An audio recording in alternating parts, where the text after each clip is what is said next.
Amara had always dreamed of being a nurse.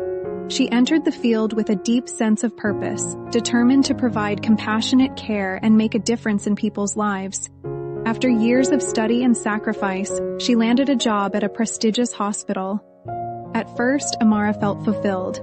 She loved her patients and worked tirelessly to ensure their comfort. But over time, cracks in the system began to reveal themselves.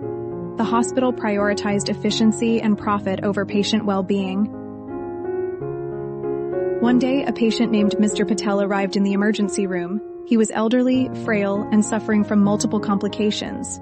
Amara knew he needed extended care and attention. However, the hospital administrator insisted that Mr. Patel be discharged quickly to free up beds for higher-paying patients. Amara felt a pang of moral distress. She knew discharging Mr. Patel prematurely could jeopardize his recovery, but her protests were dismissed. "It's protocol," the administrator said curtly.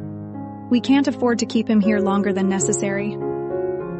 That evening, Amara sat by Mr. Patel's bedside, her heart heavy with guilt. "I wish I could do more," she whispered. Mr. Patel smiled weakly. "You've done enough, my dear. Sometimes the system is bigger than the individual, but don't lose your compassion. It's what makes you special." The next morning, Mr. Patel was discharged.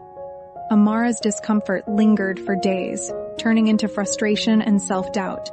She wondered if she was cut out for a profession where her ethical beliefs were so often compromised.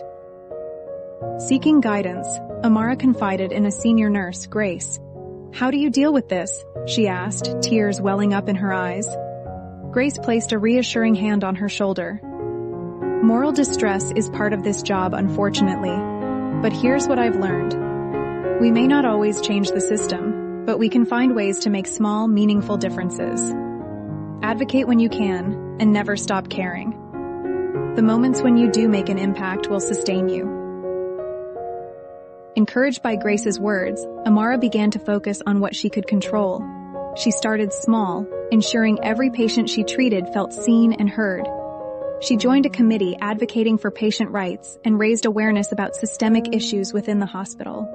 Over time, these efforts brought small but meaningful changes.